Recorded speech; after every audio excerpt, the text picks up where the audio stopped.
mstari wa 15 unasemaje? Hata mwisho wa zile siku 10 nyuso zao zilikuwa nzuri zaidi. Sikiliza, weka pause kidogo, tuweke mazingira vizuri kwa sababu mistari ni mingi ili tuifupishe.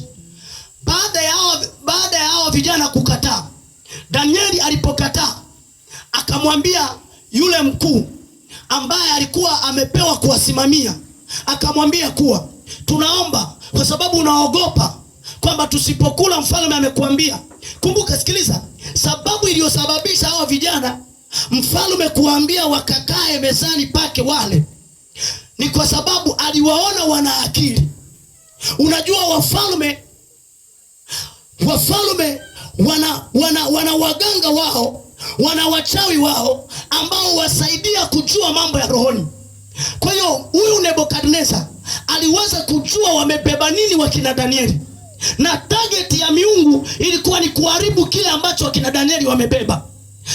Target ya shetani ilikuwa ni kuharibu kile kilicho ndani ya kina Danieli, kwa sababu kulionekana kuna akili za kimungu, kulionekana kuna maarifa. Ndio maana wengine walipokamatwa wakatupa huko magerezani, wao wakaambiwa waende katika jumba la kifalme. Huko wakaambiwa walishwe chakula ili washibe, wanenepe, wanawili, wawe na akili za kumsaidia mfalme. Maana yake walitaka kupewa akili za kishetani. Ndipo Danieli anamwambia yule mkuu kwamba ninaomba kwa sababu unaogopa tusipokula chakula hicho labda tutakonda. Basi naomba utulishe tu mtama na maji, alafu tuone kwa siku ngapi. Anasema siku ngapi? Siku 10. Uone tutaonekanaje.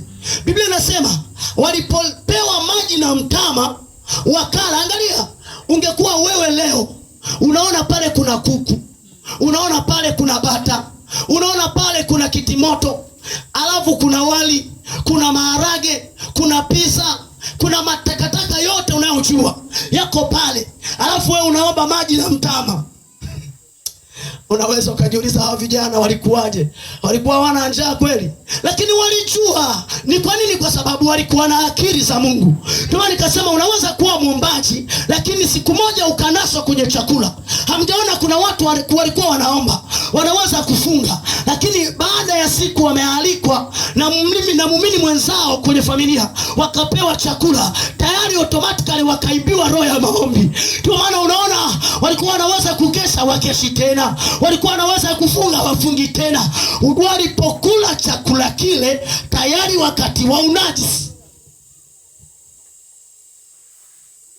Ndio maana kuna mahala tunaendaga, umealikwa kihuduma, Roho Mtakatifu anakuambia hapa unahitaji kuchukua lodge, utakuwa unakula hotelini. Wamekwambia tuna budget, tumeandaa mtumishi kwa ajili yenu.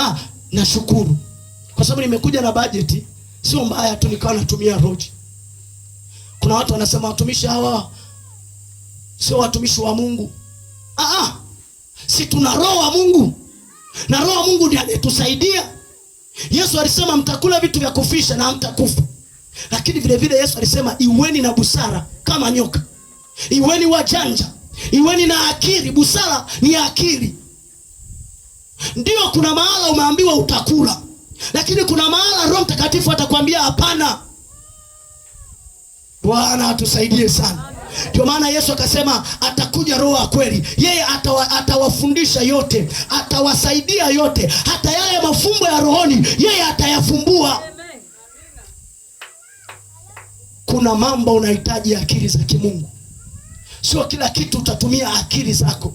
Sio kila kitu utatumia tu kusema neno limesema tule nao. Kuna wakati mwingine unahitaji Roho Mtakatifu akupe akili. Kwani hapa Roho Mtakatifu akuwepo kwa kina Danieli ambaye angeweza kusema kuleni hamtakufa. Lakini Roho Mtakatifu alitaka kutunza akili za kina Danieli. Mpangaji mwenzako amepika kakuku, usingangane na wewe ushindane naye. Kuna wengine hatushindanagi hivyo. Kuna wengine tunakula mtama, wanatuuliza mnanenepa kwa nini? Mimi nyumbani kwangu kuna muda ninakula tu mchima na ugali, alafu watu wanasema nimejaa mashavu. Huyo ndiye Bwana anakunenepesha kwa chakula kinachofaa kwa roho yako na mwili wako. Sasa usishindane na watu